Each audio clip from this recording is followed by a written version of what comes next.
Tuh, korelasi kanonik tuh. Ayo, apa itu?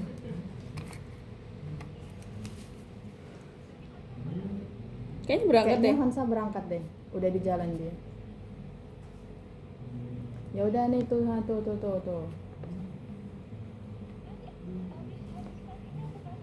Enggak, langsung BPS.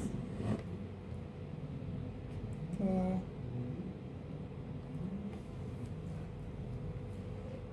Salam.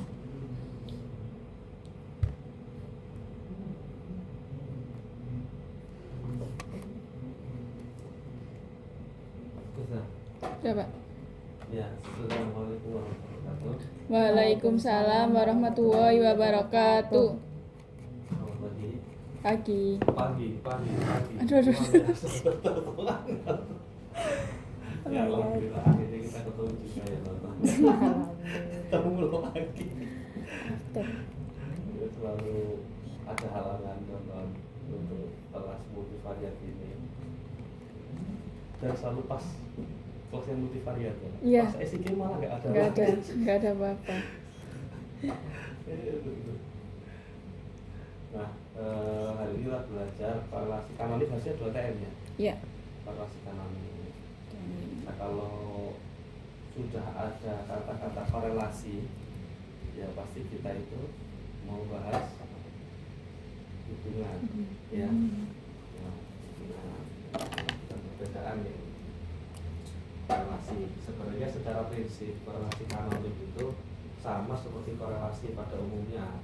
Pearson, Spearman kalau tidak normal kan ya, normal dan metode numerik kan kita pakai Pearson.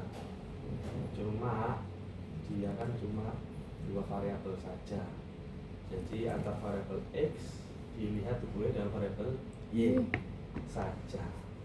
Lah karena ini namanya multivariat, jadi tidak hanya 2 variabel ya. Jadi X-nya tidak hanya X1 saja, Y-nya tidak hanya Y1 saja.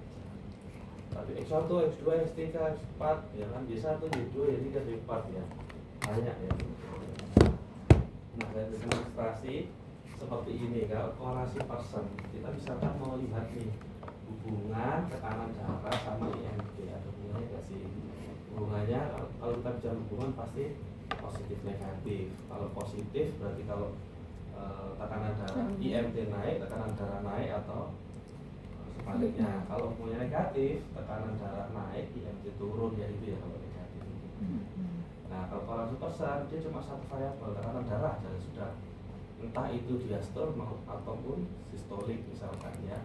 IMT ya sudah satu ukuran ya, IMT saja. Nah, bedanya kalau korelasi kanonik itu tekanan darah itu isinya ada 2 data atau 2 variabel, tekanan darah sistolik, tekanan darah diastolik kan sudah 2 ya, ya kan. Terus IMT ada 2 variabel juga, ada berat badan, ada tinggi badan. Itu data yang berbeda dari sendiri ya, teman-teman ya. Nah, contoh lain frekuensi aktivitas fisik dengan gejala depresi, skornya masing-masing variabel ya, satu skor itu ya. Nah, kalau yang satunya aktivitas fisik itu kan banyak, ada data durasi, ada data intensitasnya, ada data frekuensi ya.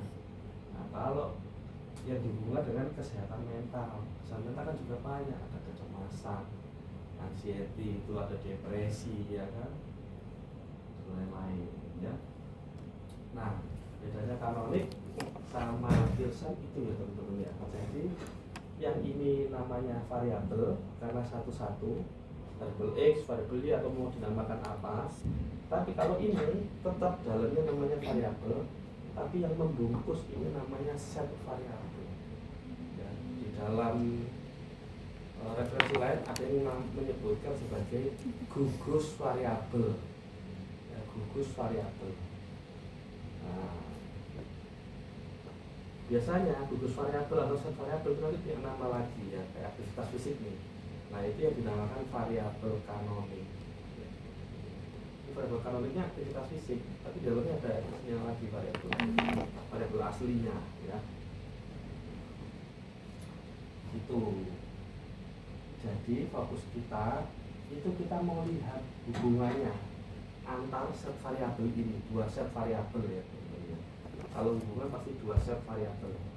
Yang kita lihat nanti berapa sih korelasi antara aktivitas fisik dan kesehatan mental, ya, positif atau negatif, ya. Terus dari gugus variabel aktivitas fisik mana sih yang dia itu pengaruhnya terbesar terhadap variabel Cashman misalkan ya. Jadi kita mau lihat korelasi antar gugus, antar set ya. Karena data di dalamnya kan banyak ya. Bapak kenapa kok nggak ini langsung sama ini loh? Kalau ini langsung sama ini ya pakai Pearson aja langsung.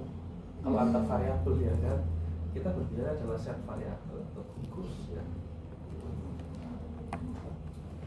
Nah ini pengantarnya, jadi pertama kali dikenalkan tahun 1936 sama Hotelling ya. Hotelling itu punya banyak kontribusi dalam statistik multivariat ya. Fungsinya apa? Untuk melihat hubungan antar dua set variabel independen dan set variabel dependen. Ya, ini kita bisa setting. Sebenarnya kalau hubungan itu kan tidak harus ada yang independen, ada yang dependen ya. Tapi dalam konteks ini ya untuk memudahkan kita tentukan ini yang independen, ini yang dependen. Jadi agar notasinya itu berbeda. Ya, ada yang pakai X, ada yang pakai Y. Nah, keeratan hubungan antar dua set variabel dapat diukur. Ya, karena tujuannya itu kita mau lihat sih keeratannya seberapa antar dua set ini. Ya. Lalu struktur hubungan di dalam set variabel dapat diuraikan. Nah, kan tadi satu set variabel kan isinya banyak data tuh. Ada beberapa variabel, tidak dua, bisa tiga, bisa empat ya kan. Kita nanti mau lihat strukturnya. Mana sih dari variabel di dalam set ini ya yang menguatkan hubungan secara gugus. Ya, betul ya. Menguatkan hubungan secara gugus, secara set ya. Jangan-jangan nanti variabel X4 ya, misalkan gugus X itu ada X1 sampai X4. Oh, yang paling banyak kontribusinya itu yang X4. Oh, yang di gugus Y yang paling banyak kontribusinya yang Y3 nih. Nanti kita bisa lihat di dalam variabel kanonik. Nah, ide utama dari analisis ini adalah menentukan pasangan dari kombinasi linier yang memiliki korelasi terbesar ya. Jadi di dalam variabel kanonik itu nanti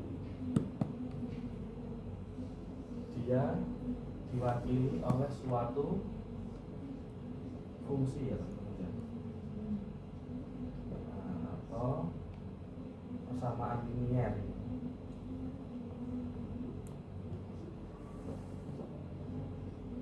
Tadi X1 ya, X2, X3, Y1, Y2, Y3. Nah, ini kan masih variabel. Sedangkan kita kan kita juga punya yang namanya variabel kanonik ya. Nah, ini kan nggak ada angkanya, nggak ada datanya, yang ada datanya kan di variabel. Nah, dia direpresentasikan dalam bentuk fungsi. Jadi nanti kita utak-atik dua variabel utama ini untuk kita nanti temukan fungsi yang terbaik, ya. Di sini berarti juga ada fungsinya juga ya teman-teman ya. Nah, fungsi ini nanti dibangun dari data yang ada di dalam. Mana sih dari variabel utama yang ada ini yang bisa menguatkan pengaruh atau korelasi antar dua set? Ya. Nah, ini namanya fungsi kanonik. Ya, fungsi kanonik. Nah, jadi kalau misalkan X1, X2, X3, misalkan fungsi kanonik itu kita notasikan dengan U, berarti nanti ada berapa koefisiennya X1 ditambah titik-titik berapa X2 tambah, ya kayak persamaan regresi lah. Tapi ini persamaan linear, tidak ada errornya ya. Betul ya. Di titik X3. Nah, ini variabel kanonik ini fungsi kan ini jadi variabel kanonik ya. Variabel kanonik U. Kalau data-data ini dimasukkan angkanya, nah dia akan jadi data kanonik ya. Nah, ini baru namanya variabel. Jadi output kita itu nanti fungsi, ya, fungsi lalu berapa besar koefisien korelasi antar gugus. juga bisa lihat antar variabel ini ke variabel kanoniknya itu berapa besar kontribusinya, korelasinya kayak gimana antara ini sama ini ya. Oke, setiap set variabel diwakili oleh kombinasi linier ya. Setiap set variabel diwakili oleh kombinasi linier. Nah, kombinasi linier dari siapa? Dari variabel di dalam set yang memiliki korelasi terbesar ya, sesuai yang saya sampaikan tadi ya. Bisa dipahami?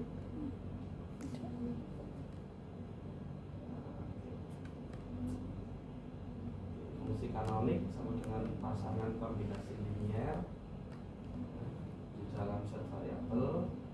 Variabel yang digunakan diukur atau diambil dari individu yang sama. Setiap set variabel tidak harus memiliki jumlah variabel yang sama. Jadi antara set ini dengan set ini tidak harus jumlahnya sama-sama tiganya. Boleh 4, boleh 5 ya. Asal jangan satu ya. Kalau satu ngapain pakai varian ya. Tapi dia efektif kalau lebih dari 2 ya. Kalau 2 ya bisa saja, cuma kurang efektif. Lebih baik kita pakai Pearson saja langsung kalau cuma 2 ya. Nah, jadi nanti akan ada beberapa fungsi kanonik teman-teman. Fungsi kanonik gugus X punya sendiri, fungsi kanonik gugus Y dia punya sendiri. Nah, dan ini ada beberapa fungsi nanti di dalam satu gugus ini nanti teman-teman. Jadi tidak hanya satu, tapi kita milih satu fungsi kanonik saja, nah, satu pasangan fungsi kanonik yang dia mempunyai korelasi paling besar. Jadi dari satu gugus nanti dia ada beberapa fungsi kanonik. Nah, nanti kita akan pilih fungsi kanonik yang memperbesar korelasi. Jadi nanti ada pasangannya. Fungsi kanonik 1 berarti fungsi kanonik 1 di X dan fungsi kanonik 1 di Y. Oh, ternyata yang korelasi terbesar adalah fungsi kanonik 3. Berarti fungsi kanonik 3 di X dan fungsi kanonik 3 di Y. Jadi pasangan fungsi yang korelasinya terbesar. Berarti selalu satu, dua, tiga. Dilihatnya tapi yang X atau yang Y-nya? Apa? Dilihatnya yang X. Yang X mana yang paling besar atau XY? Enggak, nanti kita lihat korelasinya. Ada korelasinya. Jadi pasangan satu ini korelasinya berapa? Misalkan 0,8. Iya. 2, nah berarti nanti kita cari yang kita pilih yang korelasinya terbesar. Itu ya Pak outputnya. Outputnya itu korelasi yang paling besar Kan, itu.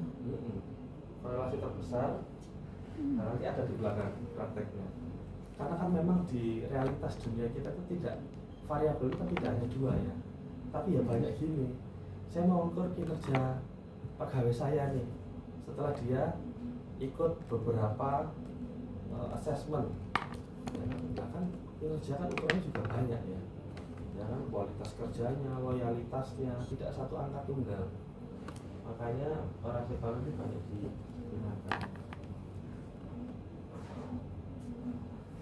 Nah, jenis data dalam korelasi kanonik itu harus ya numerik ya teman-teman ya, sehingga dia nanti ada beberapa asumsi yang harus dipenuhi sebelum kita melakukan analisis kanonik ya. Kalau secara matriks atau struktur datanya seperti ini ya, setiap orang nanti berarti kayak ini variabel independennya ada sampai I, variabel dependennya sampai P ya. Berapa variabel ini banyak berarti ya. Kalau orang terus.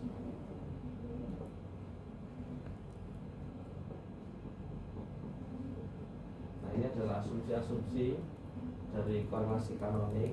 Yang pertama, karena datanya numerik, rasio dia harus berdistribusi normal multivariat. Ya, teman ya. Nah, kalau kita pakai aplikasi kadang-kadang kan masih jarang yang bisa menguji normal multivariat ya. Kita bisa atasi itu dengan uji univariat. Kalau kita lihat nanti nilai-nilai outliernya dari Mahalanobis distance. Jadi di SPSS ada toolsnya. Lalu kita harus cek linearitasnya ya. karena dia ini kombinasi linier, sifatnya linier, jadi dia juga harus memenuhi asumsi linearitas. Lalu tidak ada multikoliniaritas. Ya apa sih Pak? Boleh korelasi Pak? Boleh ono korelasi ya. Tidak boleh ada multikolinialitas antar variabel di dalam set variabel. Ya, di dalam set ini tidak boleh ada multikoliniaritas. Tidak boleh ada multikoliniaritas. Apa indikator untuk menentukan bahwa dia tidak ada multikol? Ya, umum sama seperti kalau kita pakai analisis regresi ya, kita lihat nanti variance inflation faktornya. Kalau dia kurang dari 10 berarti tidak ada multikoliniaritas.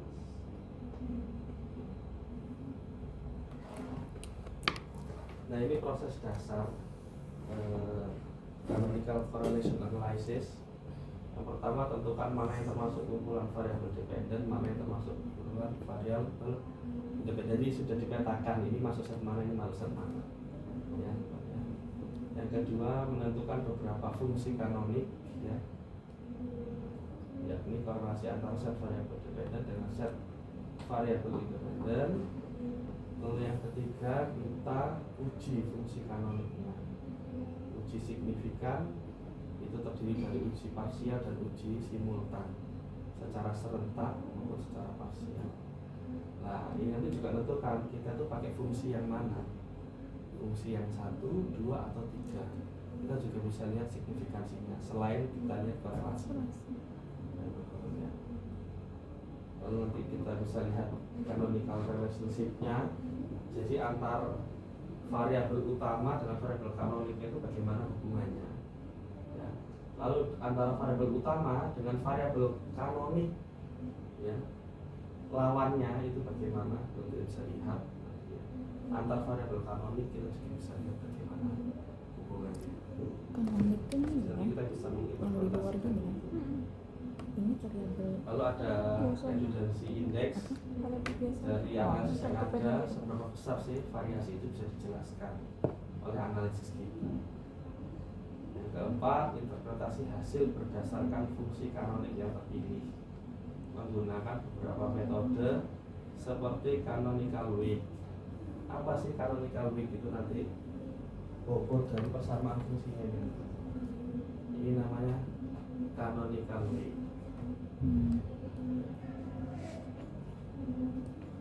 Terus yang kedua ada canonical loading.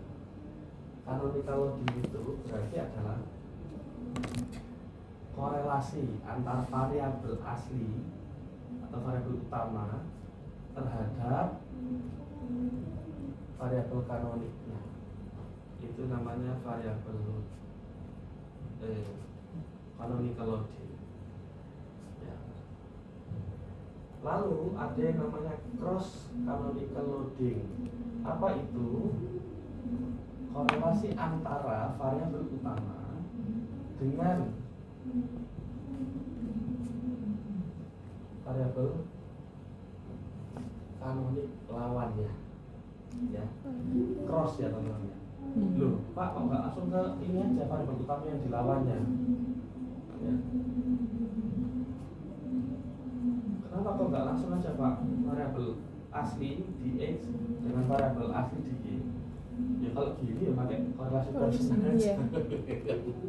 Ya apa?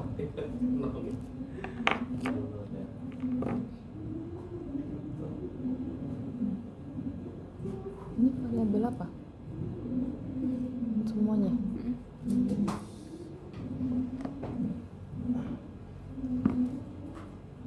Jadi secara teori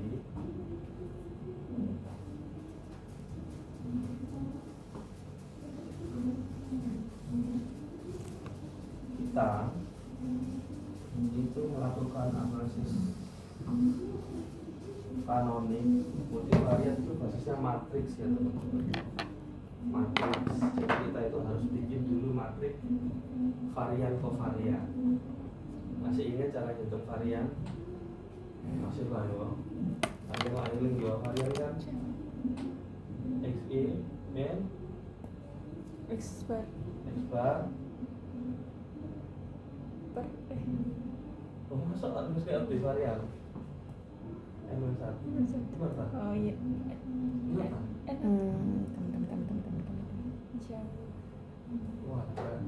iya Varian. Kalau kau varian? Enggak tahu. X XI min X bar min X bar.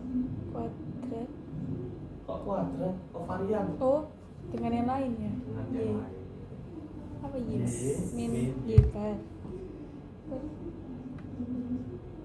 Ya, kan beda. iya Ya, itu X tapi kan nya sama varian dengan ya. dirinya sendiri Oke, secara teori, kalau kita punya data, ya kita buat Nih. matriks varian kovariannya.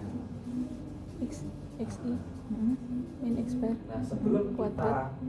buat Per varian N1. kovarian, teman-teman, kita harus standarisasi dulu data kita. Masih ingat cara menstandarisasi data? Terus kenapa data itu harus distandarkan? kalau bilang masih ingat Enggak. Ini gini ya. Ya, tadi kan ada Ya. asumsi ya bahwa data harus berdistribusi normal. iya Ya. Dalam distribusi normal itu ada distribusi data asli dari data kita. Ada juga yang namanya distribusi normal baku. Ingat ya, distribusi normal baku. Yang I-nya itu 0, variansnya itu sama dengan 1. oh varian kayak pernah Jadi distribusi normal baku itu min-nya 0, variasinya 1. Kalau distribusi data kita kan ya nanti min-nya kan beda ya. Ya misalkan kita punya contoh tadi TDS, tekanan diastolik, terus tekanan darah diastolik. Ya. Ini kan nanti dia punya min sendiri ya, iya punya distribusi sendiri kan dia ya. iya Ini juga dia punya distribusi sendiri ya. iya Terus kita mulai gue dengan tadi berat badan dan ini badan dan tinggi badan. Ya, iya kan dia nanti punya distribusi sendiri kan datanya. iya Punya min sendiri juga. Ya. Pertanyaannya kenapa kok harus distandarisasi ke normal baku? Gak tahu, jujur agak nggak apa-apa. Karena teman-teman, satuan dari data kita itu kan berbeda. Iya kan? iya Tekanan darah sistolik contohnya apa? MM Hg ya. Kalau datanya interval datanya kan ya antara 140 ya. Diastolik sama mmHg ini berapa? 88 ya kan? Angkanya kan bisa ini nih. Ya kan? Kalau tekanan darah. Kalau tinggi badan sama tak? enggak Kayak mmHg, tinggi Iya. badan sentimeter. berat badan 170 ya, berat badan 70 ya, kan beda ya. Nah, agar hasilnya itu valid ya kan, bagus ya, harus kita standarisasi datanya. Makanya kita ubah bentuk dari data ini ke dalam normal baku. Bagaimana caranya merubah data yang ada menjadi data normal baku? ini apa Satuan. Caranya merubah data menjadi data normal baku. Caranya adalah XI min X bar dibagi standar deviasi.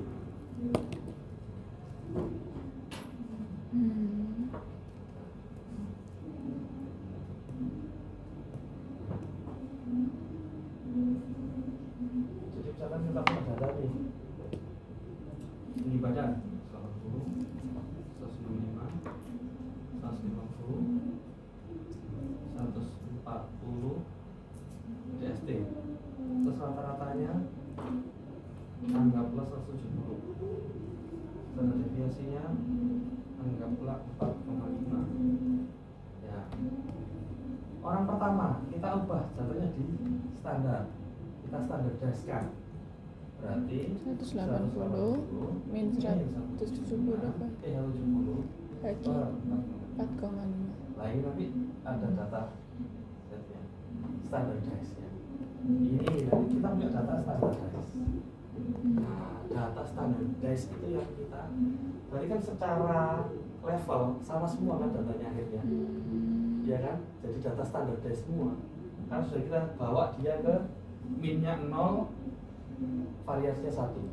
Jadi data standardized ini kalau kita hitung variannya pasti 1. Pasti 1. Tapi kalau min tetap jadi min ya Pak? Hah? Berarti kalau min tetap jadi min? Kalau min 0, nanti minnya Maksudnya Pak? berkisar di antara 0 rata-ratanya. minus kan, Minus. bukan min rata-rata maksudnya. Ya minus. Kalau misal minus itu Oh kan ya, tetap minus. minus kan? Tetap Oh iya. Tetap minus. Ya tetap minus.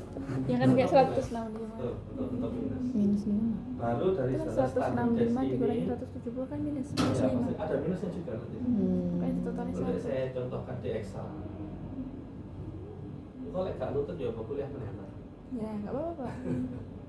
Di lain waktu. Ya. Baru dari data terus sampai data nih. Varian yang 1 ya. Yang standardized. Kita buat matriks varian kovarian ya. Nanti dari matriks varian kovarian kita cari ke nilai ini ya.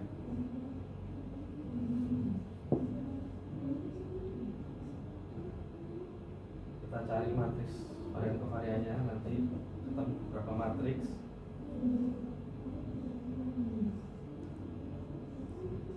Matriks. Nah, dari matriks ini nanti kita cari eigenfaktor.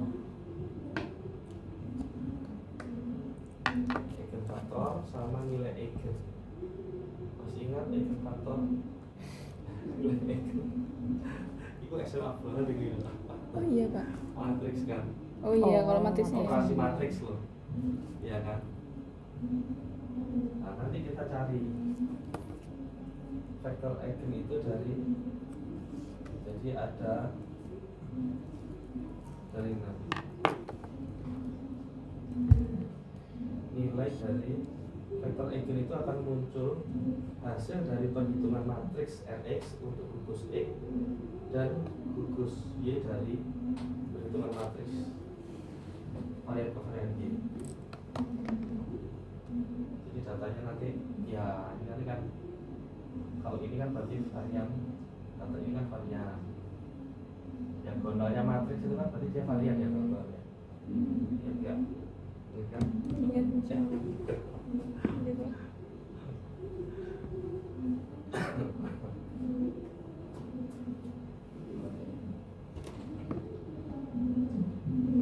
ini nanti kita cari caranya. Rumusnya adalah Rx inverse R C R X R Y inverse. Masih ingat cara inverse kan matriks? Excel lagi susah. Sulit ya itu ya. Nah nanti dari ini teman-teman, kan matriks kan ada ordonya ya, ada ordonya kan tinggal ya, tinggal ya. Nah, nanti dia itu outputnya adalah vektor ya, vektor. Tergantung nanti vektornya ada berapa. Nah ini nilai yang ada di dalam vektor ini adalah canonical weight, bobot persamaannya.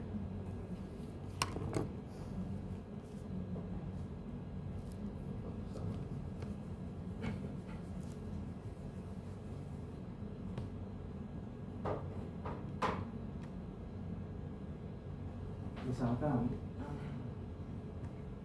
kita dapat dua vektor ya, 0,45, 0,65, ini 0,07, ini 0,85. Nah, nanti outputnya seperti ini loh, kita tahu kan ya? Nah, dari ini, dari vektor faktor eigen ini kita nanti bisa cari yang namanya nilai eigen. Tapi nilai eigen namanya lambda ya. Lambda. Faktor eigen. Nah, lambda ini kalau diakarkan dia itu berarti koefisien korelasi. Nah, ini nanti ini representasikan fungsi 1, ini representasikan fungsi 2.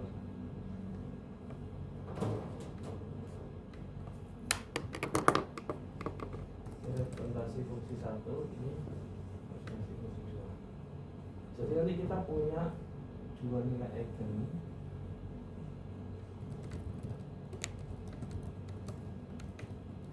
Kita hitung mana yang korelasinya paling besar, berarti persamaan ini yang kita pakai sebagai fungsi kanonikal.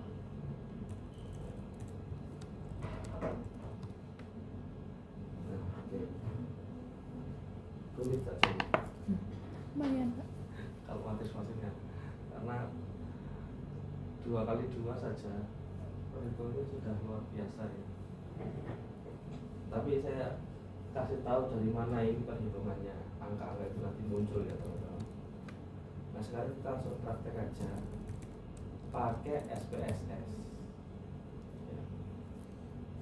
Datanya